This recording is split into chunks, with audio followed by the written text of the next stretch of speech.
Okay,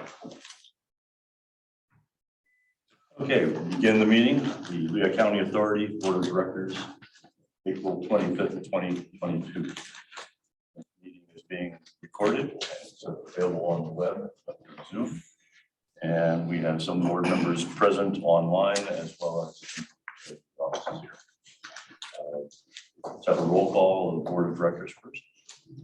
Okay, roll call of the board. Brian Noggle. Here. Scott Bieber. Here. Dick Bonner. Here. Norman Cusick. Here. Ted Lyons. Here. Kevin Baker.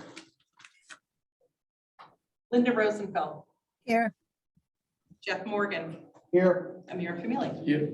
All right, we have 8 board members present. All right, very good. The information was distributed in advance to the board members electronically as well as in hard copy. Did everybody receive it or did anybody not receive it? Right. Good. We will review the agenda for today's meeting. Any need for any executive sessions? All right, so we have a packed agenda today. We're not going to add anything more to it. No changes to the agenda, but there is an executive session following the close of this meeting to discuss personnel. Okay. Thank you.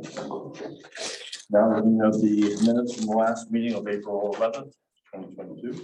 I'd like to make one note. If we look on page 2, and count down 1, 2, 3, 4, 5. 7th line down. It says, Ms. Gross noted the cost is not included, and we should add the word in the 2022 budget. That's the only thing I could find of interest. Therefore, I recommend that we accept the minutes of April the 11th, 2022 with that singular correction.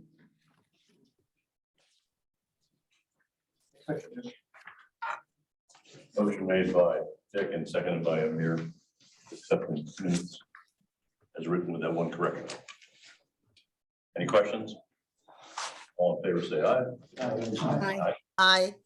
Any opposed? Abstention? I abstained. I was not at the last meeting. Okay. All right, the ayes have it. All right, moving on to public comments. This is the opportunity for anybody from the public to talk about any topic that is not on the agenda. Anybody have anything to offer? Thank you, Brian. Yeah, no, thank you, Brian. Thank you. All right, we'll move on then to action discussion items. We have 2 items under finance and administration. First one is resolution number 4, 2022-1, destruction of authority documents. It is the goldenrod color in our board package, and it's also digital package, pages 8 through 10. I make a motion, we accept the resolution 4-2022-1. Motion made and seconded by Amir. We'll now have discussion. But thank you. Pardon me? We're going to discuss any. There's nothing to discuss, it's automatic. Does anybody wish to discuss? I'll just echo Dick's comment that this is intended to be a routine process annually. We started it last year, so it is still new, but it is an annual process. We're officially and formally asked for approval to destroy certain documents that fit within the municipal record schedules. Okay, anybody had an opportunity to review it? Any questions? All right, this requires a tally of votes, so roll call, please. Just for those who are watching online, Kevin Baker has joined the meeting, so we now have 9 board members.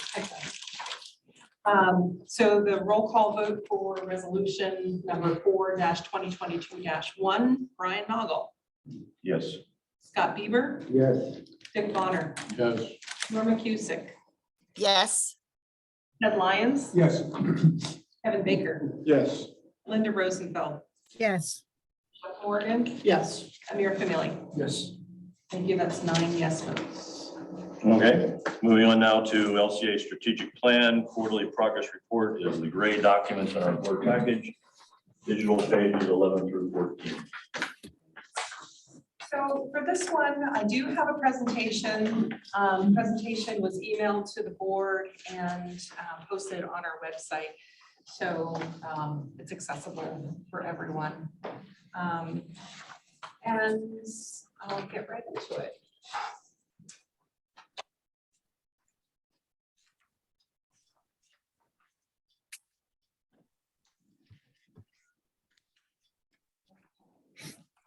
So last December, this past December, the board approved our 2022 to 2027 strategic plan. So this is kind of the first quarterly report that we're doing on our progress. So just to kind of make sure we're all aligned and aware of what's included in the strategic plan, I have a couple background slides. First of all, this hopefully looks familiar to you. This is our updated mission statement that we adopted, which is to protect public health and the environment by providing high quality, safe, and reliable water and wastewater services. That's the mission of LCA. It's who we are and why we exist. We also developed an updated vision statement, which is aspirational for the future, what we hope to become in the future. And our updated vision is to be a trusted and engaged community partner, advancing the vitality of our region through exceptional water and wastewater services.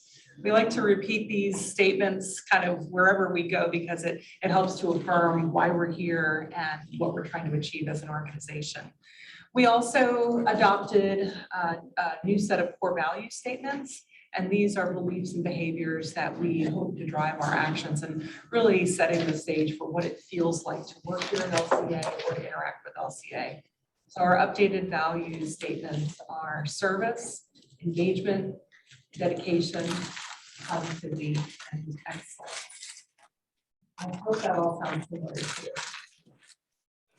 What we did with the strategic plan then is looking at the mission and the vision and the values, trying to drive the actions of the organization through some priority areas. And we created these 6 priority areas to focus on over the next 5 years. They're listed here on the slide. And if you recall, these are really broad priority areas. There's lots of different things that we can achieve in each of these. So, and just to kind of put a fine point on it, when we look at everything that we put together, we have the vision, mission, and values driving these 6 priorities that are listed on the left. And then within each of those priorities, there's a multitude of strategies and specific focus areas that we're hoping to work on over the next 5 years. Through the discussion with the board and internally with employees, we really sought to narrow this down for what we really want to focus on this year. Ted, did you have a question? Oh, I thought you were about to say something. No, I need to take you. Yeah, sorry. Sure, I need to take. I saw your mouth open. I didn't see the You're not to scratch your ear. Don't let that go. Sorry about that. So the strategies, we're not going to go through them because there's just so much of it. What we decided to focus on for the 2022 time period are really just a few key things. And those are listed here. Reporting on our 2022 milestones related to asset management, water and sewer capacity, and process efficiency. And then we're giving some additional focus to employee safety, our capital program management, and plan versus unplanned maintenance. And we have a multitude of other methods that we report on to you, either through various monthly reports that we want to try to consolidate into what we report to you. So I went through that really quickly. I just wanted to kind of get the background to where we are today with the first quarterly report. What's on this sheet is really the focus of what we're reporting on to you quarterly. Okay, so going into the first one, this is repetitive of what's in the report that was distributed and published to the board. So I'm not going to read it to you. You have it. It's already published. But just to give you the framework for each of these areas, what we did was trying to drill down into 2022 specific focus areas. So for example, under asset management, we have 2 areas that we want to focus on this year. First is to develop that multi-year approach to putting the program together, because we don't have a formalized asset management program at LCA at this moment. So that's a key focus area. And then the second one is really the foundation of an asset management program, getting all of our maintenance activities into a standardized computerized maintenance management system. And the system that we use is called CityWorks. So those 2 things are what we hope to achieve this year. And then we've listed 5 more specific milestones that we're hoping to achieve this year that will get us to the goal for 2022. So in the report for each of those 5 milestones, we've listed first quarter status report. And I'm assuming that you have read them. I'm not going to go through them in detail, but just to highlight that, for example, under the first milestone, the staffing assessment and organization structure, that's been the topic of some discussion with the board about how we want to staff for asset management and really giving us that maintenance focus for 2022 and the staffing that we want to bring into the organization this year. So that's where we are in the first quarter. And each of the other milestones has some additional information about where we are. I'm going to move through each of them rather quickly because you have the full report. Process improvements. And again, these are things that we have talked about with the board, and specifically our focus for 2022 is on evaluating the long-term viability of our system or platform that we're using. It's called Munis, and deciding the next stages for, or the next steps for enhancement of that system. And then we have some very specific process improvements in our customer care and employee time reporting areas that we think we can achieve in parallel to doing this other effort on the ERP system. So again, we have 4 key milestones listed, and I'll just touch again on the first one, which is the ERP needs assessment and roadmap. We did solicit proposals for this work and decided again not to staff the process improvement position that's in the budget, and instead use those dollars toward this project, which the board approved at the last meeting. And then there's status reports for each of the other milestones as well. The next one is water and wastewater capacity. And for 2022, we're focusing on advancing the Act 537 plan development. That is, as you know, from many conversations with Phil DePoe, that's a multi-year project, but we have some pretty specific things that we want to achieve in 2022. And then on the water side, doing the supply evaluation for the Central Lehigh Division and the North Whitehall. So the board has been hearing about these pretty regularly. I think the status report on this one is you're very familiar with because you've authorized a lot of work in these areas. So the water supply study, all the Act 537 stuff. And today on the second bullet, we're going to talk about system interconnection on an emergency basis, which also is supportive of this strategy. Employee engagement and safety is an important one for the board, but also really of keen interest to our employees. When we met with employees about the plan, there's a lot of interest around this one. So the 2022 focus areas relate to employee and supervisory onboarding and training, trying to standardize those processes. We don't have standard process for that now. And then there's a multitude of safety program enhancements that we have planned for this year. The one that jumps out to me as being really foundational is the third bullet, or the third milestone, improving our root cause analysis process to enhance our understanding of our safety program performance. That's something that Ed Klein and Kevin Gurman are working on as we speak. and really trying to develop a system that we can dive more deeply into the incidents that we have, and that will help us to build programs around how to improve in those areas.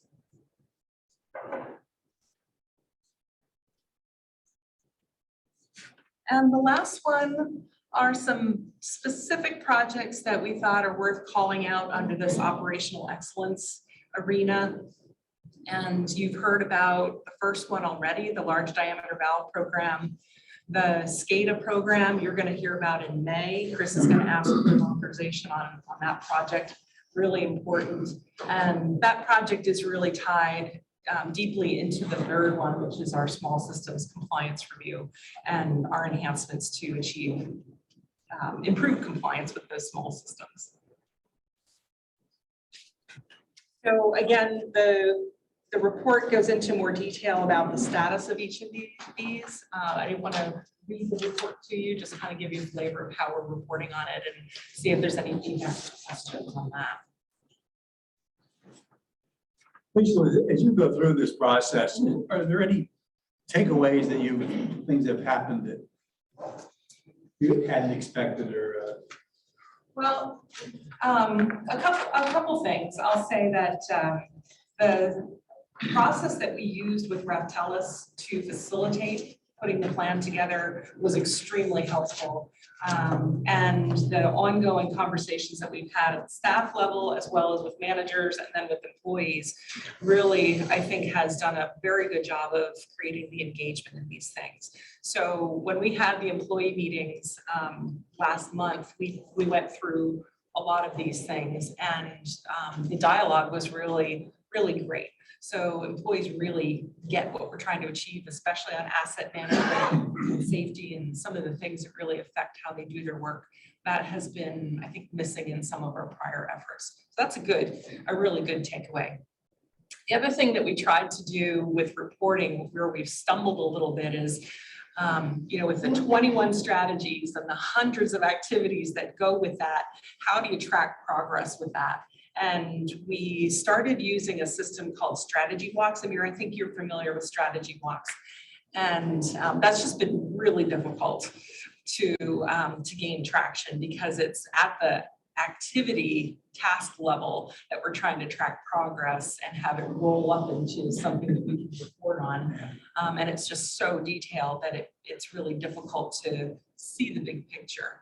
So we were trying to come up with a way to report on that system for the board, but really having that feedback from you about what are the most important things, and just doing it through a written report seemed to be easier and maybe simpler. So Just a quick question. So I assume you have an appraisal process at the LCA, is that correct? we're talking about employee. Employee, for example, your direct reports tell you what I plan to do this year, and you have quarter review and annual review with them, whether they have met their target or not, correct or not? Yes, we have an annual performance review Correct. process, but then we also have monthly leadership team workshops and monthly one-to-one meetings where we're going through, the 90-day look ahead and the 30-day look back, all that kind of stuff. The strategy elements has been reflected on the targets of each individual to a direct report, because you have to hold somebody accountable. Not all of them your shoulder, eventually comes to you, but every one of them should be in the shoulder of one of your direct report. So have these elements been reflected on their milestone for 2021-22?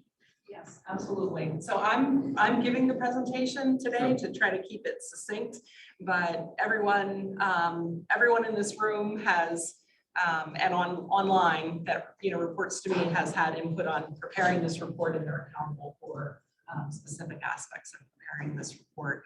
And then that's the main thrust of what we do every month in our one-to-ones and in our leadership team meetings. Thank you. Yeah. Lisa, I have a question under wastewater capacity, the Yeah. last thing. It says all municipalities receive detailed 2021 flow monitoring data Yes. under inflow and infiltration. Is that I'm interested in seeing that information for our 4 signatories. Is that accessible on our website, or can you get a copy of that? Just the 4 signatories. I'm interested in seeing that. Which 4 do you consider to be our signatories? The main 4, Upper McCundy, Lower McCundy, Alberta, and McCundy. Well, we're operating the Allentown system, so. Well, I'm more, yeah, I know, I understand. they're all We are, but I'm important. interested in Western Lehigh Partnership, our group. Sure. Well, I think I'm going to speak for Phil. Phil, please jump in if you like, but I think we could certainly carve out some time at a future meeting and just provide a very brief presentation of it. It's all together though in one, Oh, it is. because all the signatories are part of the whole system. So Yeah, I'm just curious. Compile it. Yeah, I mean, I don't want to see all the others there. The other signatories that are dealing with their issues. I'm more interested just in our group, yeah, our 4 main signatories. I think we can do that, but I don't think that we can do it just for those 4. I think we would want you to see the whole system. Because we're trying to put a plan together for the whole system. And that's how we presented the data to the group. We had a large meeting of all of the regional partners, all the municipalities, early April, and presented it to everybody as one group. And so we have that material already developed that we can share with you. Right, but each municipality has their own little report. It's not little, but yes. Okay. Yeah. Yeah, Scott, this is Phil. Each municipality has its own PowerPoint. And then everything got rolled up into a overall spreadsheet and overall mapping. But we can put something together for you for the next board meeting. I would appreciate that, just for the 4 municipalities. Thank you. Any other questions?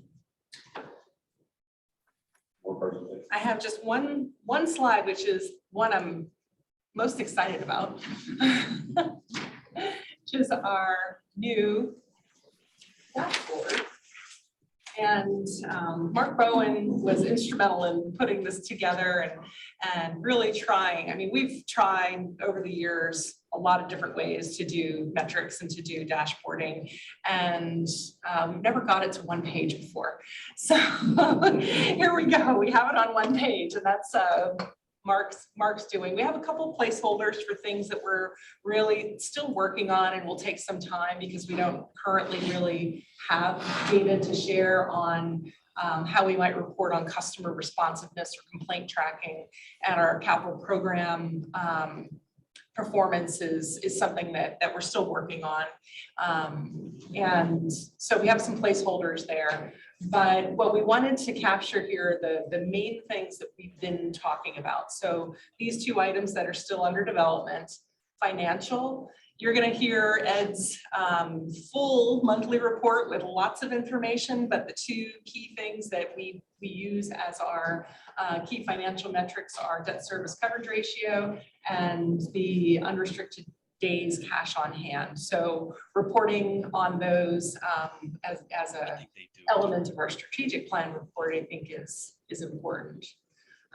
We also have safety and some employee data here for you that we thought would be interesting. And as we move forward, we can change these to something that is different and more impactful as we develop the metrics around that. That's something that Ed and Kevin are also working on the safety side.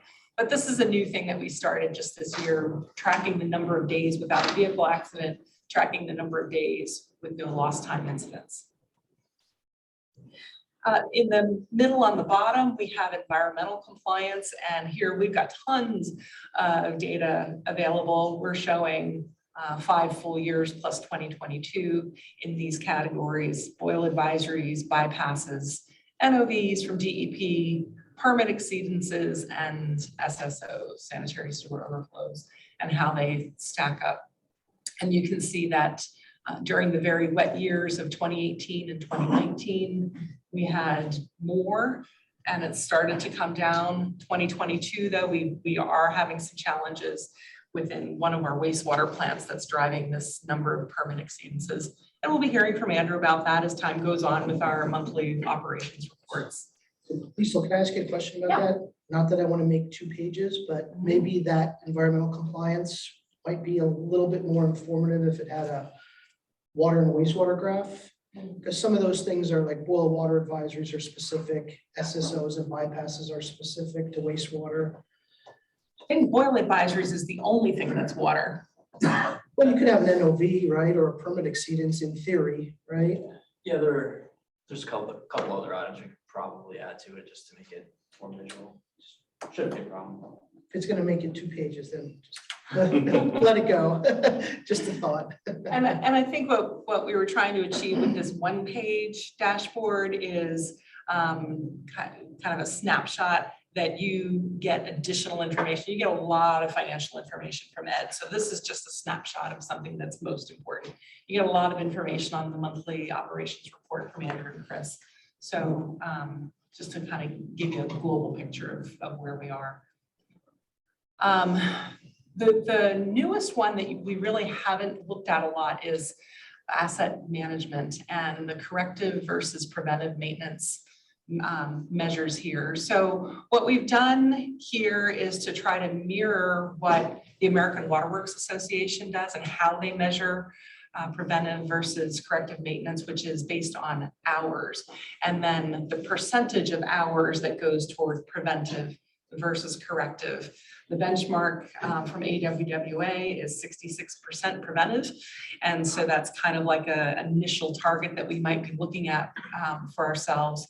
And this information is coming directly out of our CityWorks system. So when we talk about these measures, it's a good indication of how we're doing, but we also need to recognize that the program isn't fully built yet. So Mark Bowen can talk more about this if we want to dive into it, but he and I tossed around a couple different ideas about how to show completeness of the program.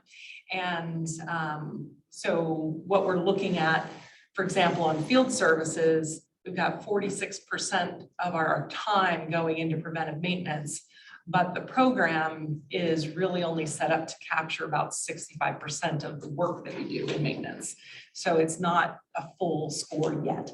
So kind of wanted to give you both so you could get a sense of where we are with building the program, and then with the data that we have, how are we doing with the benchmark of preventive versus corrective? Does that make sense, how we're showing it?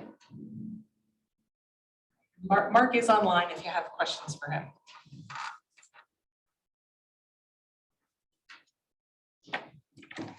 And so that's what we have. We have a written report and this dashboard of some metrics, and happy to take some comment on how we've presented it. Does it tell you what you want to know about what we're doing with the strategic plan? This thing. So on the safety, I think it's essential we know how many recordable we have. And what so for example, at the beginning of the year, we have to set up a target. Obviously target is always 0, but so having a target that, okay, so far we have 3 recordables, 4 recordables. I think that would be a very meaningful number to have as a target as well. And I think there's room. We don't need a second page for that. There's room in that block to add that. Mark, you had looked at that, I believe, about just reporting on the number of recordable incidents. Is that right? Yes, correct, including the number of incidents. Yep. Okay. So like you said, we have plenty of room to build that block out.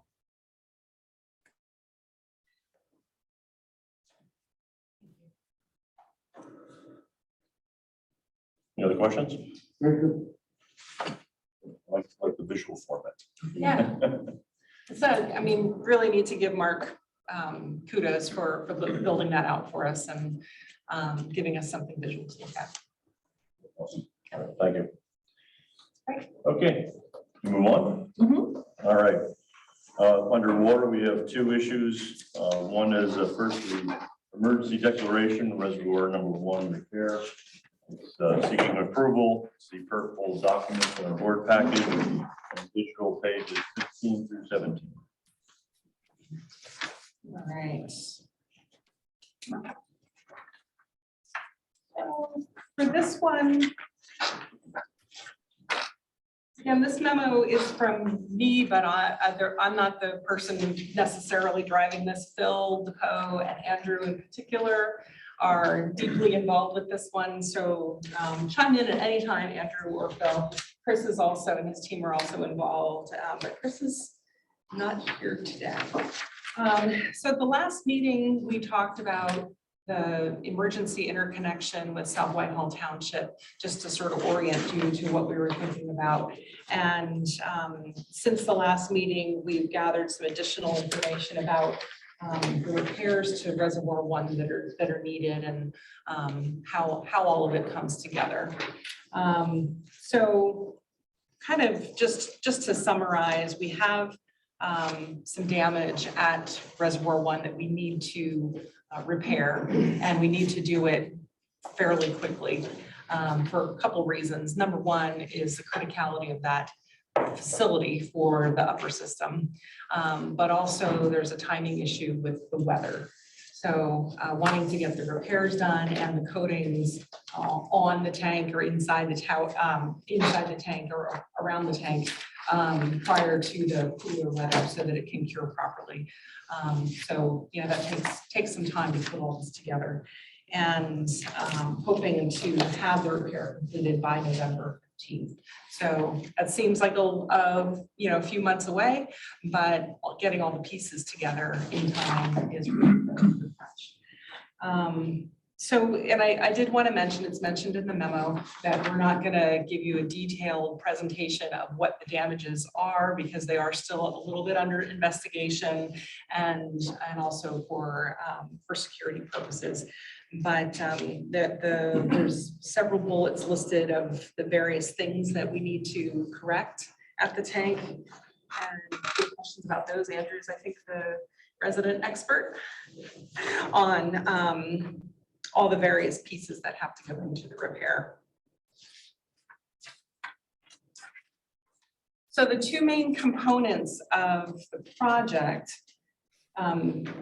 include the emergency water source, which we talked about last time, and then also the tank rehab. And we need to do the emergency interconnection with South Whitehall first, so that we have that in place and then can do the tank repair. We're estimating cost for the interconnection to be about $200,000. That one's, it won't take very long to construct it, but there's a lot of pieces to it, including an intermunicipal agreement with South Whitehall that's currently drafted and being reviewed. There's permitting with DEP. There's, you know, various permitting and planning, you know, steps with the township. So all of those things need to come into place rather quickly, and then we can procure and construct the interconnection. Actually, I believe procurement is already underway. Is that right, Phil? Yes, that's right. Almost everything has been ordered. Right. Has DEP indicated they'll fast track the permit? Yes, they have. We talked to her on Friday, Deb Wilkes on Friday, and she gave her verbal blessing. I missed the And last meeting. I'm sorry. Is this Yeah, she said interconnection- she will fast track it. Okay, good. Is this interconnection going to remain permanent after the tank is repaired and back in operation? It's intended that the interconnection will stay in place as an emergency interconnection. Good. And then down the line, the township is actually interested in, as are we, in making it a two-way interconnection for more beneficial long-term use. But that will be a whole separate agreement and process to put that in place. But the emergency interconnection, yeah. I do have the map I had shared with you at the last meeting. I don't know if you wanted to see it again, or Scott, if you wanted to see it, since we didn't. No, that's okay. Okay, so the emergency interconnection piece is really what Phil's been focused on and working on. And then once that's in place, then the tank rehab will begin, and that's what Andrew will be focused on along with the field team. We do have an estimate in hand of about $600,000 for the tank repair itself. And we would plan to use Suez who are, that group is already doing our tank maintenance program and is very familiar with the assets and the requirements there.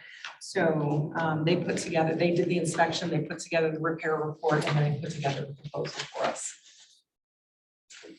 And we actually believe we can do that under the existing contract, just extend the terms of the existing contract for that. But because of the size of the work, we prefer to have the emergency declaration by the board. So are they gonna do both parts of the project, the tank rehab and the interconnection, or is someone else gonna do the interconnection? The interconnection is going to be a construction project by a local contractor. Phil, I don't know if you selected that yet. Yeah, we typically use Gerald Bradley for emergencies. And he's already been made aware, so he's ready to, he's ready when the materials are delivered. Sounds good. So because of the timing that's involved here and the criticality of the facility, we would like to have the board do an emergency declaration for this work. And then as we go forward, we'll include it in our board project report so that you can see the progress on it and the final dollar amount. But we're estimating $800,000 for the total job. Any Questions for motion? Andrew or Phil? Let's do with questions first. Just one question. Go ahead, you go first. It's insurance claim. Yes, actually, that's a question. We did take it to the insurance people. They're still venturing it around yet. But we have a high probability of getting something back. So they don't mind if we fix it before. No, they've had the pictures taken. They've been there to look at the entire well. And so they have what they need, at least to make a value judgment on how much it's worth. Thanks. So just along those same lines, so this will come out of some, I know we have to do it, but out of contingency, or how does it get paid for since it was unplanned or wasn't planned? No, it wasn't planned. Okay. And it's just coming out of reserves right now. Until we, yeah. One question from me. This is some indications as to the probable cause. Is the design going to be made different to avoid this in the future? Should we have the same kind of a system fluctuation? So the design really doesn't seem to be the fault. We are not positive what actually caused the damage. So it makes it a little bit difficult to solve that issue. The vent is a little bit undersized and that will eventually be upsized to repair. But other than that, I can't really point to anything that would be fixable to solve this type of issue. I think the other piece of it is the criticality of this facility is also due to the fact that it's the only storage facility in the upper system. So as part of the capital plan, we've added a project to evaluate a second storage facility, which would at least give us that resiliency if we needed to take this tank or one of the tanks down, that would have redundant storage. For my information, what is the cost of erecting a new storage? I can weigh in on that, about $5 million for a 2 million gallon concrete tank. We're estimating about 5 million. It was a good return on the investment. Yeah, that's the reason I asked the question. Okay. All right, thank you.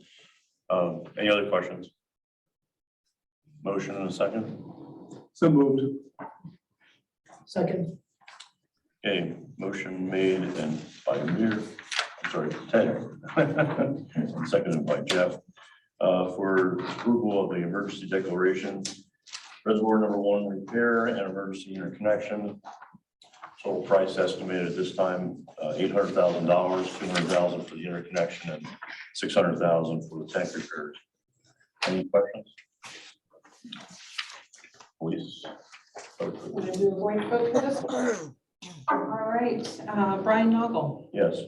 Scott Bieber, Yes. Rick Bonner, Yes. Norma Cusick, Yes. Ted Lyons, Yes. Kevin Baker, Yes. Linda Rosenfeld, Yes. Jeff Morgan, Yes. Amir Kamili. Yes. Thank you. All right, moving on to the next topic, underwater as well, Allentown Division Cycle 6. Water main replacements, ductile iron pipe, advanced procurement. Okay, this will be Jason Peters and I. This is for cycle 6 of this year's main replacement project for the city, for our city system. This represents a little departure from our conventional project approach where we have the contractor furnish and install the pipe. We're trying to be reactive or proactive rather and respond to the challenging market conditions that we are experiencing now, which is driven by supply chain issues, driven by the pandemic, labor shortages, material shortages. We've been hearing some stories about limited pipe availability, long lead times for pipe from 3 to 8 months. And our response is to be proactive and procure the pipe ourselves and save a few months' time and therefore enable our project to be completed this year. We see if we stick to the conventional approach and we bid this project in June and the contractor gets awarded and all his bonds and insurance in order by July, the chances are slim that we could finish the project this year. So that's what we want to do this year. We got what we feel are some decent prices for the pipe. Jason's going to talk about that a little bit, and I'll answer any questions that you have. Yeah, so, like Chuck had made mention, I think it's imperative for this year for the Allentown division to go out and procure early, again, for some of those long lead time stuff. I reached out to not only our engineers that we deal with, but some of the local contractors and also some of the manufacturers, and found out that, again, like Chuck has made mention, there are some long lead time. They do get material trickled in as it comes in. So the supply house will get a bulk load of some ductile iron pipe. But with a lot of the project load that's going on regionally here, some catch-up work from when the pandemic first had started, those projects that were put on hold and now they're starting back up again. A lot of the federally funded projects that are going on, there's a significant amount of project load. So for a contractor to get a vast majority of his pipe as his project goes may cause some hurdles in completing a project in a timely fashion. So, as we decided here internally, let's get out and procure early on so that our contractor, once we go to the construction phase, will have that pipe available to him so we can meet our milestone dates and deadlines. So the market's pretty with some pretty heavy escalating costs too. Being able to procure it ahead of time will be able to facilitate that. Not only are we going to get the pipe, but also kind of be in regards to the market escalation for that material demand won't be there as the projects start to get built out over the year. So being ahead of the curve will be very beneficial. So what we're looking for today is a board authorization in the amount of $316,634 to procure just ductile iron push-on pipe with gaskets for the Allentown Division Cycle 6 main replacement project. Question, will this material be stored on site at the manufacturer or on our facilities? So we'll be storing. We look for a yard to store the material. That brings up a good question, Brian. A lot of the suppliers in Core Maine had brought that up in regards that they can't store it on their own site. So we reached out to the wastewater treatment plant down in Allentown. We do have a storage facility large enough to start taking advance delivery and store it. Once the contract gets going on and the construction will begin, the contractor then will be picking up the material from that storage facility and then handling the material deliveries at that point. Be a secure location. Yeah. Chain link in. Absolutely. It's- Not only for public safety, but for prevent theft of materials. Yeah, it's a fenced yard that our DNC, our distributions and collection department uses. It's probably an acre and a half, 2 acres in size. You know, one thing else to be clear too is that, you know, through the contract, the construction contract, there'll be items identified in there that the contractor will be responsible for as us as well too, so we can prevent any kind of negligent waste of material and or loss of material by the contractor as well. So it'll be, you know, placeholders in there that we're gonna monitor that as well and have inspection of materials once it's delivered as well to prevent any materials that would not meet the specifications under the contract.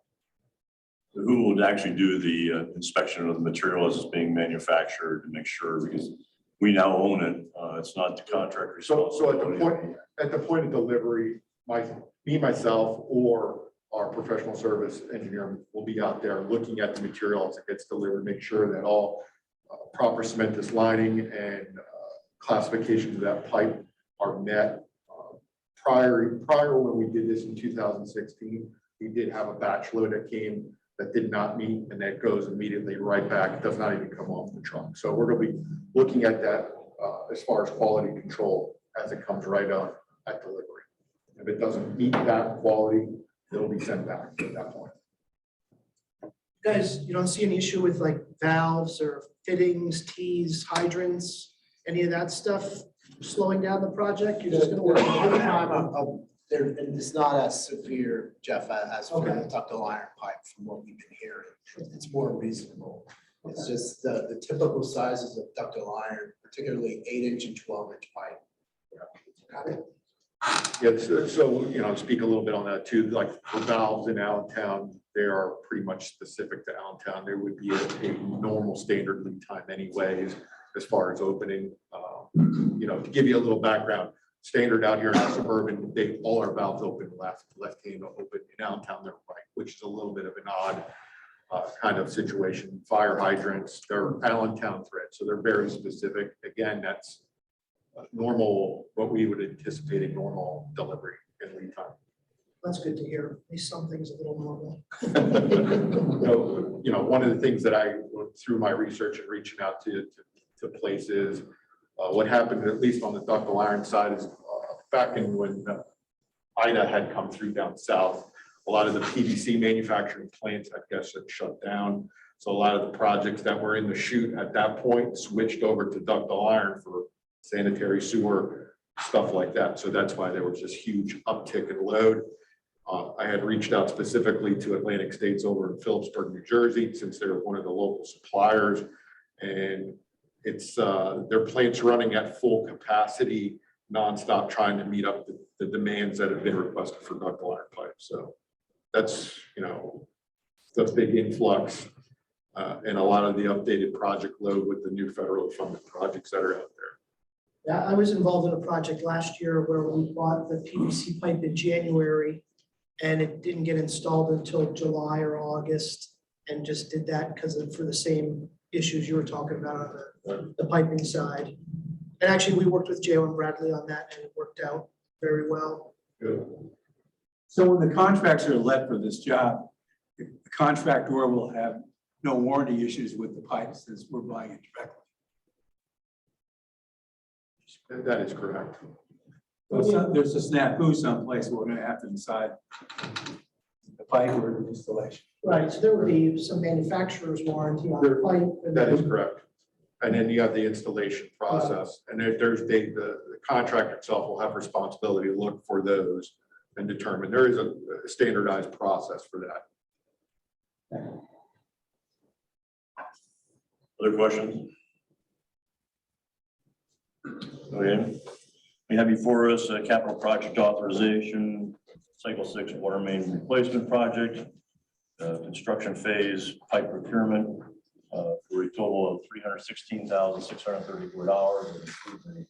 Contract award to Core and Main for $287,849. I need a motion to that effect and a second. So moved. Second. Second. All right, Jeff, followed by. All right, any other questions? Did you give that to Ted? Sorry, the second Ted. to Ted. Thank you. You paid for these or they? Beating the competition. Sorry, Norma. Okay. Roll call, please. Roll call vote on the cycle 6 water main replacement pipe procurement. Brian Noggle, Yes. Scott Bieber, Yes. Dick Bonner, Yes. Norman Cusick, yes, Aaron Lyons. Yes. Kevin Baker, Yes. Linda Rosenfeld, yes, Michael Morgan, Yes. and Eric Mealy. All right, good job, thank you. Thank you. All right, moving on to wastewater, we have one issue, one item, and it is wastewater system easement clearing and maintenance, seeking approval to TAN documents in our board package, digital package, pages 21 to 23. This will be Andrew's project. Thanks, Lisa. And in front of you, I have a professional services authorization for a Allentown and Suburban Division easement clearing project. As you can imagine, with the utility business, we have a lot of easements, which basically contain sewer pipe and water mains, reservoirs. They're all over Lehigh County. With that being said, we have to have access to all of our assets for not only preventative maintenance, but also corrective actions. Mainly if we have a sanitary sewer overflow, some other type of emergency where we have to get to a manhole that's overflowing, we have to be able to get back through some of that land. And especially with vehicles, sometimes heavy equipment, large equipment may be necessary to help solve those issues. So that's why the clearing is very important.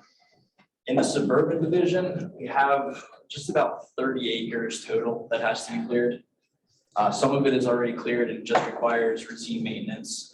With that, it's brush clearing, just vegetative mowing. We have some tree removal, and just the western Lehigh interceptor by itself it's over 7 miles long. So there's a lot of area that needs maintenance. This project will cover all of those activities in both the spring and fall months.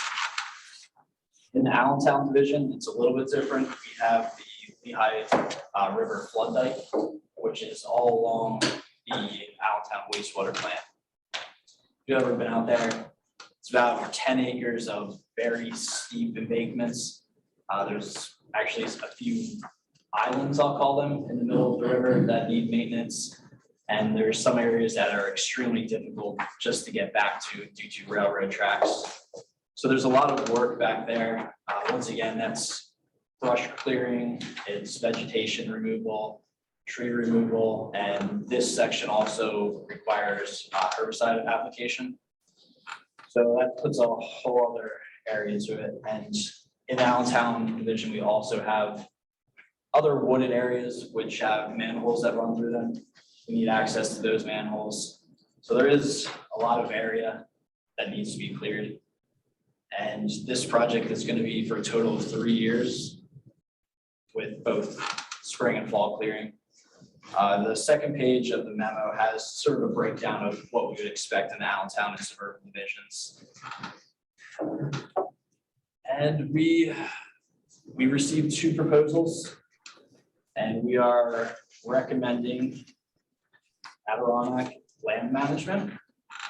We have used them in the past for some small projects and had great success with them. I just want to note that the second bid did not include any herbicide application, so pricing is a little bit off there. That being said, I'm recommending a total of $429,859.95 for the Allentown and Suburban Division easement clearing for Adirondack Land Management. Anyone have any questions? I have a question. It says to apply appropriate herbicides. Do they, you know what herbicides are gonna be? You know, the concern is that they get herbicides. They have to be specified that they can be within the proximity of waterways. Excuse me? They have to be acceptable within the area of a waterway. I don't have the actual name of what it is. Acceptable to who? DB? It's not the DEP, it's pesticide.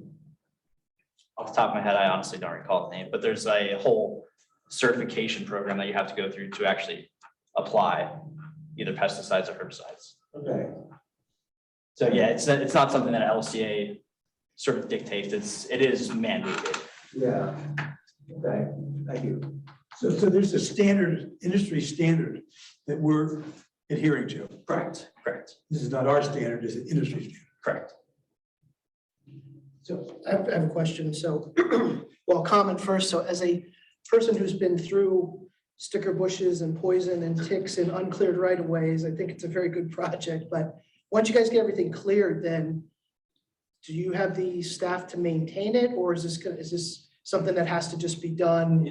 I think over this one's gonna years? have to be done over the years. But with that being said, we would expect the prices to come down because some of it is totally uncleared, like you just mentioned. So once it is cleared, just maintaining it is a little bit different than actually going in and totally ripping everything out. So the question is, when was the last time this was done? System wide? Actually last year, so there was a project authorized a few years ago that contract just ran out. So actually the company went defunct. Yeah, and the company went out of business. Yeah. Declared bankruptcy. Existed as somewhere else, but fact is, they were not even doing all that much in the latter part once the pandemic hit. So all of that stuff that they had done before was growing back in again. Yeah, it's definitely something that needs to be continued on and maintained. How do these guys get an estimate down to 5 cents? Let's start laughing when we saw that. I know it's like an estimate. Computer software. Exactly. Yeah, actually, a lot of it is based off of our GIS software where we mapped total square area out and, you know. That's just the answer. Their estimating software is really good. It's like the difference between one last weed. Yeah. I have a question. When you leave a tip, do you at a restaurant, do you round it off, or do you just simply add and let the cents fall where they may? Dollars. It's only round numbers of dollars. So I just add the tip, whatever comes out, that's it. It could be 21 cents. Okay. Moving on. All right, so we have before us a professional service authorization to Adirondack Land Management for $429,859.95 for So 3 moved. All right, thank you, Linda. You had enough. All right, need a second. All right, Mirror with a second. Okay, motion made and seconded for this 3-year contract. Roll call, please.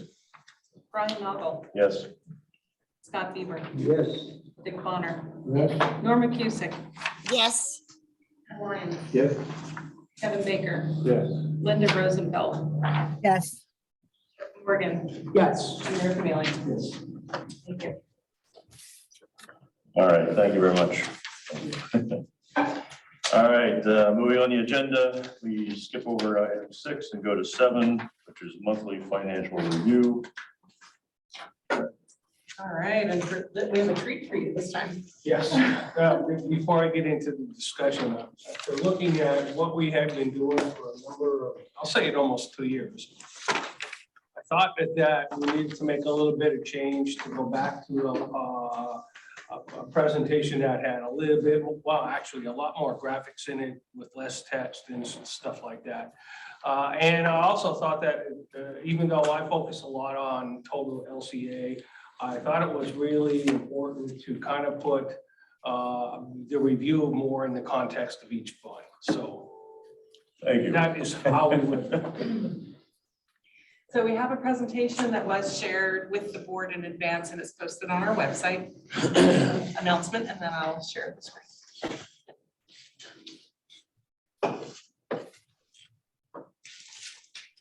So we're going to take a look at where we were through March 2022. Again, we'll examine March, we'll examine year-to-date and where we think we're going to go for the year. I promise you, this is the only big table in there and the only time you'll see these numbers. So, but I couldn't get away from it totally. So just looking at this at a very high level, LCA, total LCA, looking at the month block, we finished on a positive basis, and that was because we had almost $1 million in net income from the city side, while suburban water and wastewater were hit the negative numbers. But altogether on LCA, we finished positive, we finished better than forecast.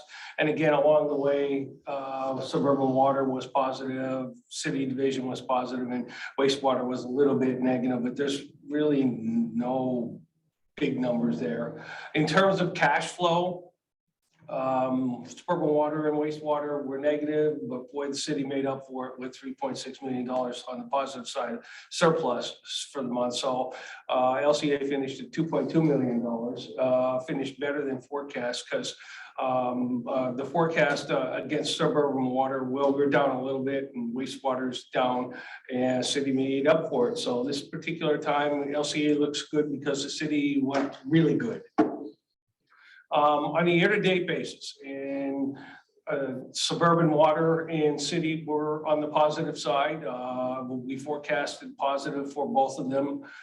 So if year-to-date we're better than forecast in water, and on the city side, suburban wastewater, it was negative in net income. We said it was going to be negative, but it came in a little bit worse in the net income metrics. So cash flow, not a lot in suburban water, $6.5 million were favorable to forecast.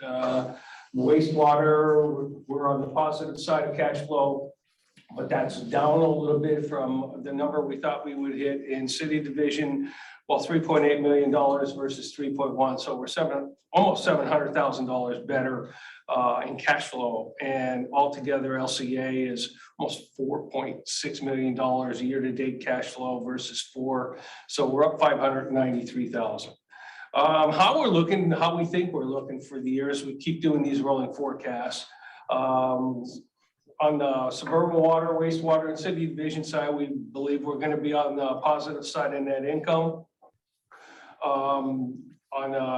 Comparing to budget, suburban water will be up a little bit, wastewater will be down a little bit, and city looks like it might be down a little bit. And altogether, we look like we're off to budget about $174,000, and that's kind of mostly on the revenue side.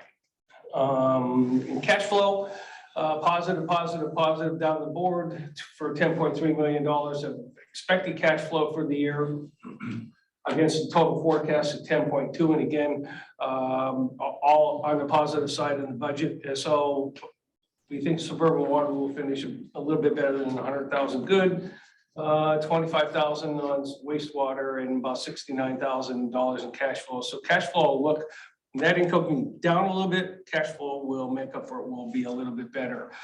Just looking at the debt service coverage ratios, 1.67 year-to-date, 6.61 and 2.28, all good numbers. And we think that at the end of the year, we're just going to have a couple basis points as compared to budget, but they'll all be above internal target. So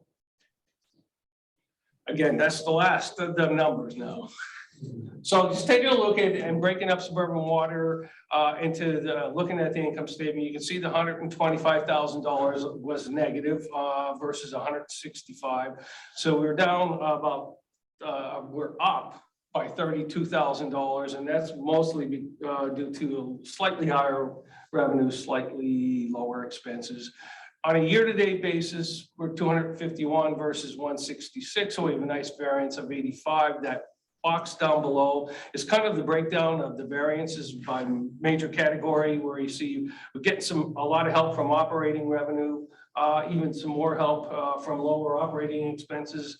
And the non-operating items would be like investment income is a little bit lower, and interest expense was a little bit lower, but altogether, an $85,000 variance year to date on the income side.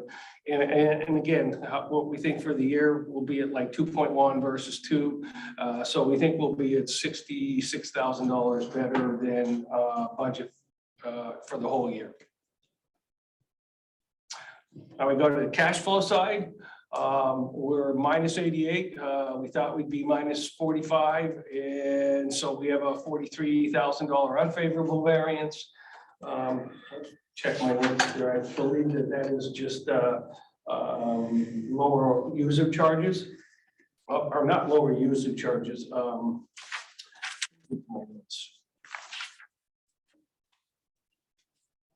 Net operating profit. Okay, so cash flows year to date, we're at 6.5 versus 9 million. So we're 9 million better than the 2 we thought we were going to lose. Again, primary driver cash from operations is on the positive side. That really helps out. A little bit higher debt service. CAPEX spending was higher by $50,000, so that it's a year-to-date variance, and then again, non-operating / investing income eroded that. So the big plus from operations kind of eroded by CAPEX in debt service. Full year. We still think we're at 511,000 versus 402 that we budgeted. So still looking good by $109,000 on the cash flow side for suburban water. So we're not losing sight of any of the major metrics that we used to go over. We're just kind of pegging them to each fund now. Year to date debt service coverage, again, 1.67. The budget for the year is 2.03. So right now we're a little bit less than that, but we'll catch up by the end of the year. And we're certainly better than target of 1.2. The operating ratio down a little bit, 5 basis points to the 1.25 for the year, but certainly better than the internal target of 1. Days cash on hand. We like to be at 180. We're at 173.3, but again, we're also projecting this one to finish a little bit better than 180 for the year. Year-to-date operating revenues to forecast, we're up by 2.17% versus the 100. Operating expenses to forecast could be on the lower side, so we're at 99 versus 100. And the CAPEX was higher than forecast by 9.3% so far through 3 months. What do operating revenues look like? We were at 3.4 versus 3.1. This is all year to date. And then where we think we are for the year will be 16.2 versus 16.3 really. So down just a little bit on operating expenses, 2.8 versus 2.8 or 9 rounded. So a little bit better. We're going to be at 12.8 versus 13. So down a little bit on the user charge side. CAPEX, we're at 590 versus a forecast of 539. We think we'll finish the year at $5.9 million versus the budget of 5.5. I'll caution here, we're still going to experience some issues with respect to main replacement on the suburban side. So we're going to need to do another forecast to see what that plays in terms of taking that 5.9 to something less. Right page. Okay. Cash, $4.7 million versus 4.7. So that's all good. And we think we're going to finish the year at 5.2. So this is a trend of operating revenues, and there's kind of 2 lines here. I like to look at the actual data by month, understanding that there's some things that particularly persuade them, especially when you look at October in terms of suburban water. And I'm to suburban water, there was a developer reimbursement issue that, well, not an issue, but a glut in developer reimbursement that really pushed that peak up in October. So I like the 12-month rolling average because it kind of smooths on all that out, takes the seasonality into play. And you can see that we're going in terms of moving average from 994 to $1.2 million. And that really reflects the rate increases that we've been doing along the time to maintain a decent cash position for CAPEX.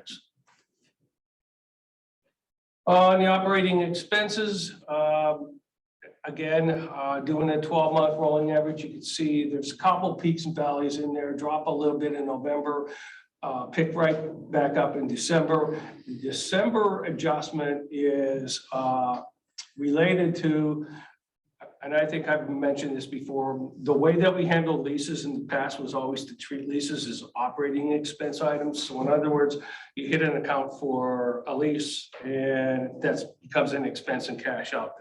The accounting world now wants to treat it like we bought an asset and we financed it. So essentially what happens is what we used to put in the expense line now becomes depreciation. You have to almost buy the asset, depreciate the asset, and the payment comes out of a liability. So it kind of threw off December when we had to make that adjustment. And went from 859 to 981, but when I looked at taking that out of the picture, I think it was 859 to 897, I think.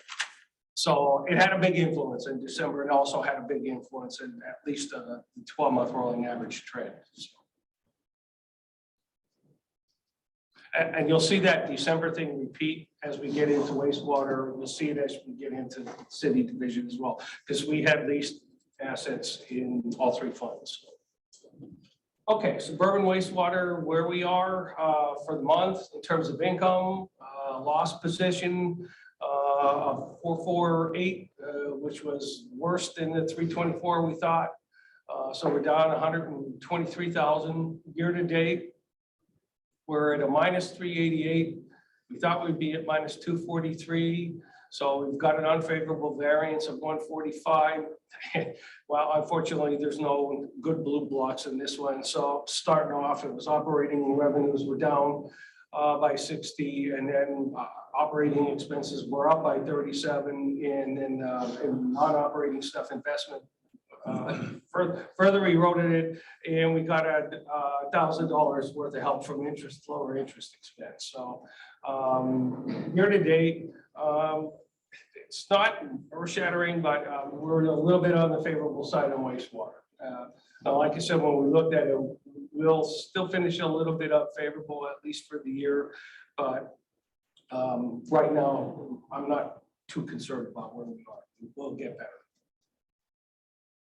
Suburban wastewater cash flows, minus 1.3 versus 1.1. So we're in the hole 222 for the month. Year to date, we're on the positive side. So 788 versus 8112, although that's a little bit less by $24,000 because of income. Obviously, cash flow from operations is going to be on the unfavorable side.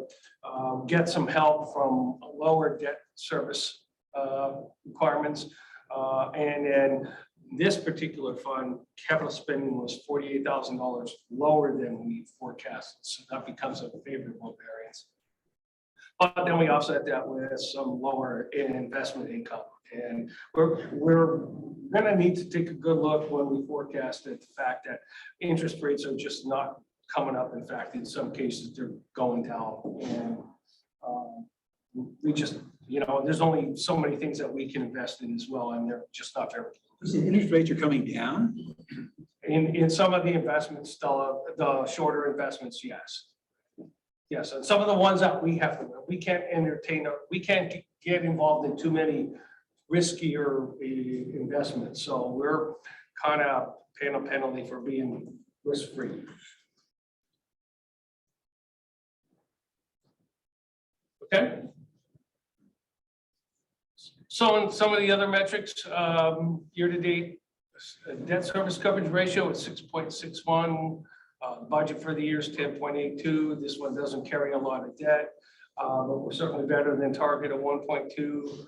Operating ratio, we're down below the 1.00 target line to 0.93.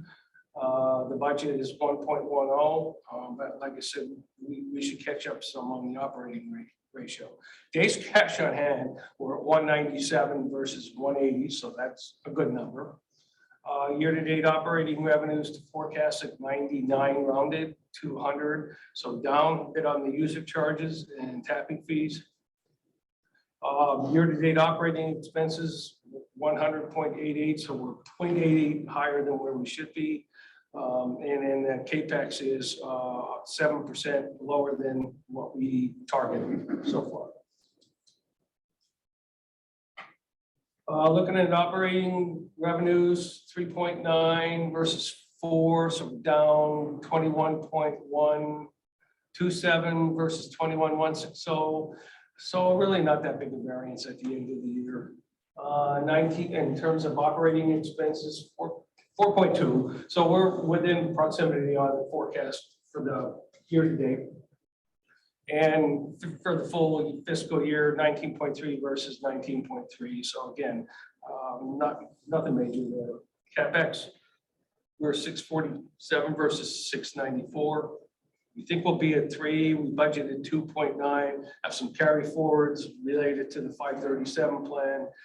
But again, we'll be taking a little bit more in-depth slice at the wastewater and city along with water funds as we look at the forecast numbers by project. Unrestricted cash balance, 772 versus 72, so good. And we think we'll finish the year at 10.7.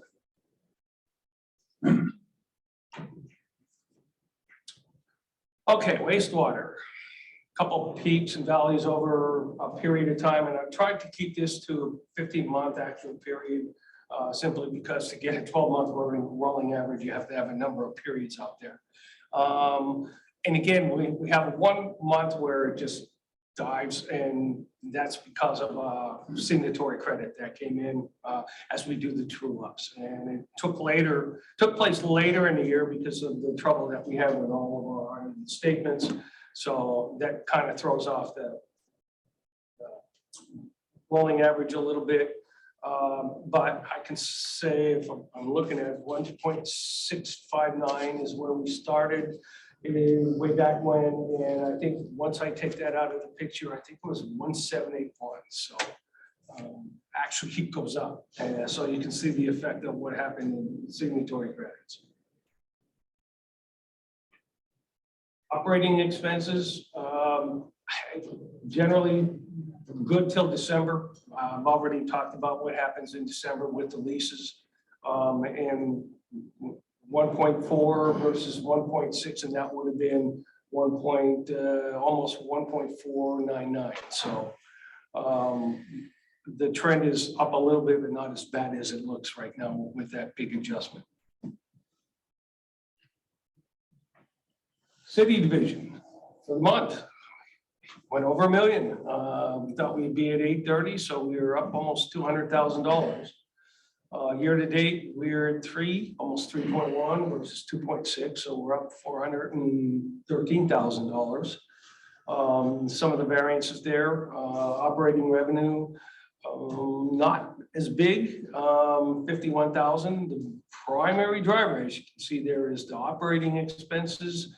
And right now, lower interest expenses with, again, a negative impact from some of the investment holdings that we have. But the primary driver was the operating expenses year to date. Full year, we think we'll. Question, yeah, why would that be? Why would the operating expense be? It could be timing, because traditionally we don't put all of our programs, just like the easement clearing. There's a lot of money. And traditionally, we don't spend all of that in January, February, March. Now, did we forecast it right? That sometimes it depends. So you try to time it out so you can say that maybe April, May, and June. So for the full year, we think we'll be at 2.1. Versus 2,194. So we think we'll be slightly off $79,000. But just looking at that, I mean, there was a period of time when net income was always negative. So I'm happy with that. In terms of cash flows, 3.6 versus 2.9, so we're 651,000 better for the month. So that helped us a little bit year to date, because I think we're running a little bit unfavorable, and the 651 put us over the hump. So on the cash flows for year to date, we're 3.8 versus 3.1. So it's a positive variance of 608,000 in two areas. Just stand right out. I mean, the income, the favorable income that we talked about is giving us cash from ops, and then lower capex by $308,000 is throwing some more favorable variance out. So where we think we'll be for the year is $5.5 million in cash versus 5,439.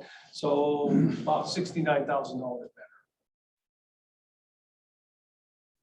Coverage ratio, like this fund now. I mean, that 2.28 is obviously better than the budget, 1.67 and higher than target.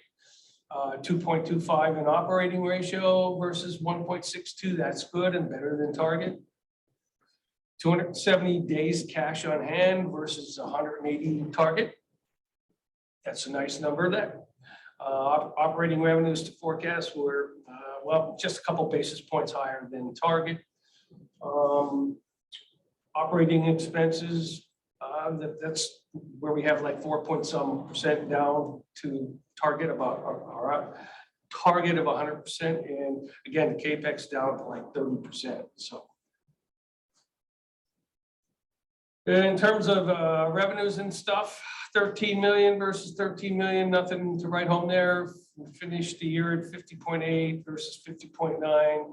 Again, not much variance there. On operating expenses, year to date is lower, 5.8 versus 6.1. We think we'll finish the year 31.42 versus 4.5.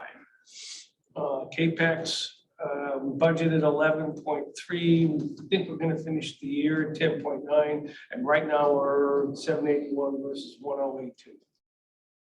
And unrestricted cash balances, $18.7 million. It's hard to imagine that $18.7 million only worth 220 days. So 18.7 versus 17 million.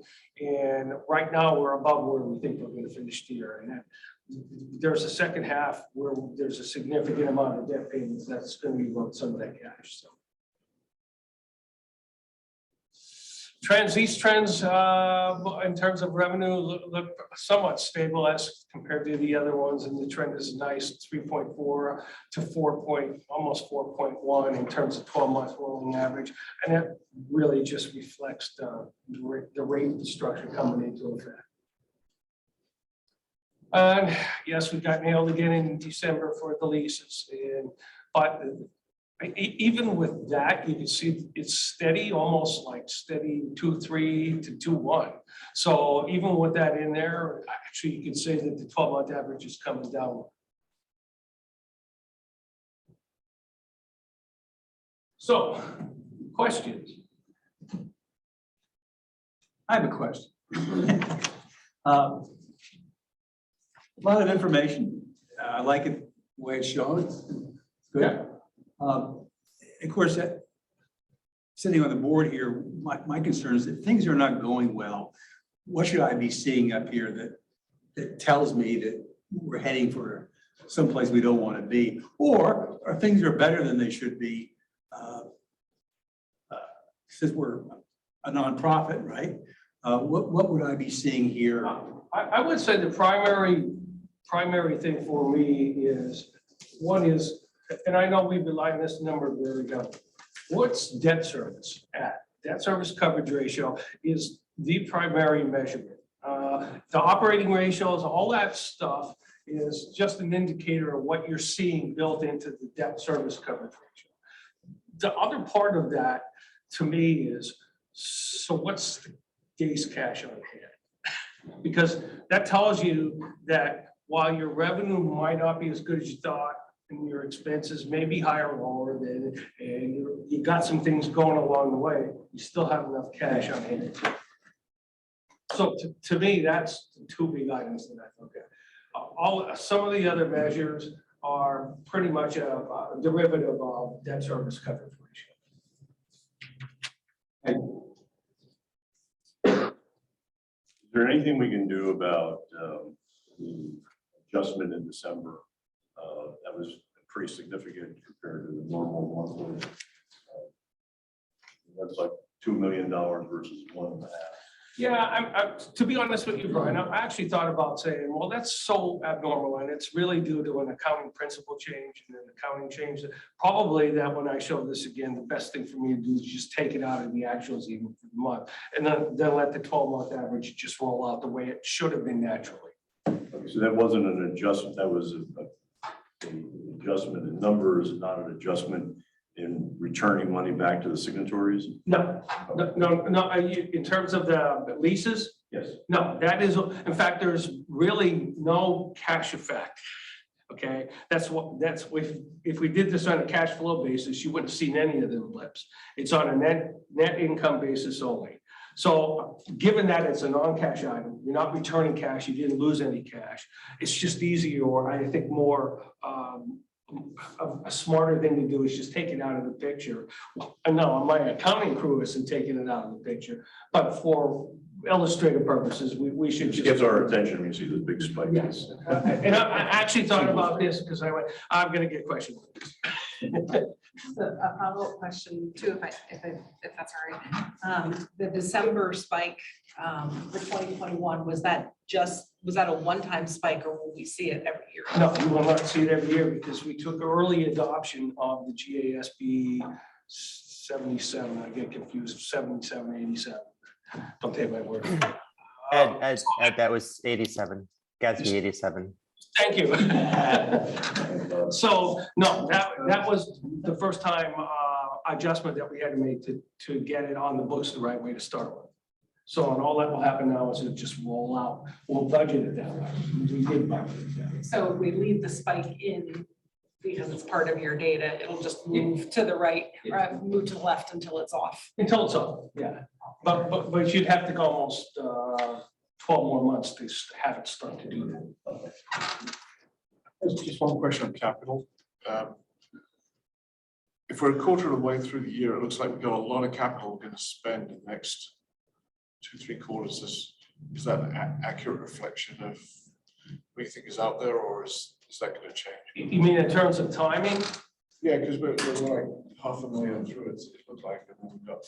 To be honest with you, Chuck, you can chime. I could say that the first quarter of this year has had more capital spending than I remember seeing in the first quarter on a relative basis. Now, we had some carry forwards, but this is the first time that I remember seeing the percentage of total be up a little bit in Q1.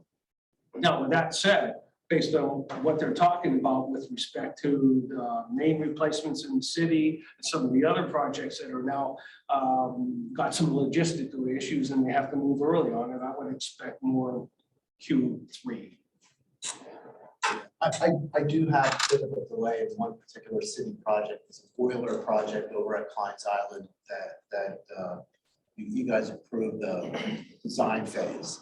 The engineering firm had staffing issues during COVID, and the project did fall behind a bit. So that was part of that variance that you saw for the city division. We're trying to pick that back up and push that through to completion. Yeah, it's always been skewed more toward Q3 and Q4. But I think what they're trying to do with a number of things now is slide them up because of logistical issues. So I'm kind of expecting when I see numbers Q3 it's probably going to look a little bit heavier. I know we'll still have a fair portion in Q4 as well. So how do you handle emergency declaration? You know, we have $800,000, for example, expense. So that's gonna, how does that get inputted in part of your presentation? Because it's not only your forecast is here, was not included, so it's going to throw everything off. Do you account, you're correct. do you account that separately, or you bring it part of your? We'll be looking at that as we do the forecast. So here we have a situation where it wasn't planned. Now we have to do something. And as we do these forecasts, we'll be starting to wrap up what we think we're gonna spend. So adjusted part of your forecast to. Correct.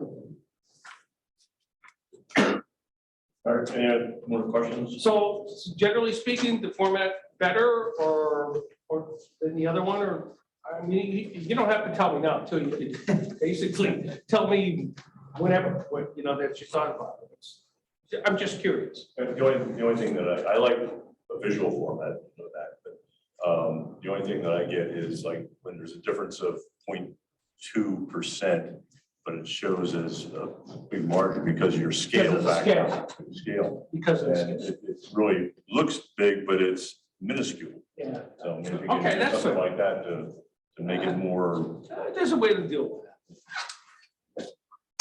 but good, thank you very much. Any other questions? All right, moving on then to monthly system operations overview, white documents in our board package and digitally pages 36 to 42. So Chris is not here, so Andrew's flying solo on this one. Not a problem. So included in the packet was the March 2022 operations report. The water production and wastewater treatment is fairly typical this time of the year. No major changes from the previous month. We did have a little bit more of a wet month. We had 4.28 inches of rain and a little bit of snow, actually. We received one NOV, which I'll touch base on in a few minutes. And we also had one SSO in the Allentown division. There was one injury, and that was the first lost time incident in close to 3 months. And that was a finger injury from a drill bit. The NOV was issued for the LCA treatment plant. I touched base on that, the previous operations report for the SSO, which was the spill from the hauled waste. Once again, it did not reach the outfalls, but we did receive a notice of violation for it. Included is the letter that we received, as well as our response, which covered some of the corrective measures that we performed in order to not happen again. The SSO, like I said, was an Allentown division, and that was due to a blockage of grease near an apartment complex on Woodland Street. Anyone have any specific questions? Just one quick question. It looked like DEP said that you didn't notify them in time, but you actually did. Is that, It was a little bit of a mix-up as far, the DEP was notified, however, the correct person in their eyes was not notified. So it was, yeah, one of those odd ordeals that has been corrected in the emergency response plan. That actually had to do with how we previously reported an incident back in 2020. So I think there was some mix-up with our inspector and what we were instructed to do. So that's why that happened. is Chris Harding your inspector? No, he is not. Oh, he's not. No, it's Scott Comfort. Okay. Will LCA have a financial penalty because they didn't report it to the right person? No, no, that would have been noted in this letter. It was mentioned as an NPDES violation, but it never left the property. So it should not have been reported as NPDES. It still should have been reported. Any type, when you hold a stormwater NEPS permit, anything that spills within the plant is considered an SSO or a spill. So that's why it was issued for under that permit. Okay, any other questions? Just a quick question. Any views on what's going on under customer service phone inquiries? I'm just looking at 2020, we had 23,000. And we had 16,000. That looks like we're on a run rate for 10,000. That seems positive, to be honest. Is that to do with a different communication program? Or Well, people out at home? Chris isn't here to provide the details of what might be driving that, but I know that in 2021, when we started up the collections program again, post-COVID, that the customer care department implemented a change. in how they do notifications. So a fair number of our calls are callbacks because we're getting a huge influx of calls all at one time, right at the termination process. And by spacing out our notification process around terminations, it actually drives the call volume down because people are able to get through on the first try and get the answer that they need, and it spaces out the issues for the customer service staff. So I believe that's what's driving the drop in calls, but we can ask Chris when he's back. No, next time. it's not a big point, it's just a noticeable trend, it's like, wow. Yeah.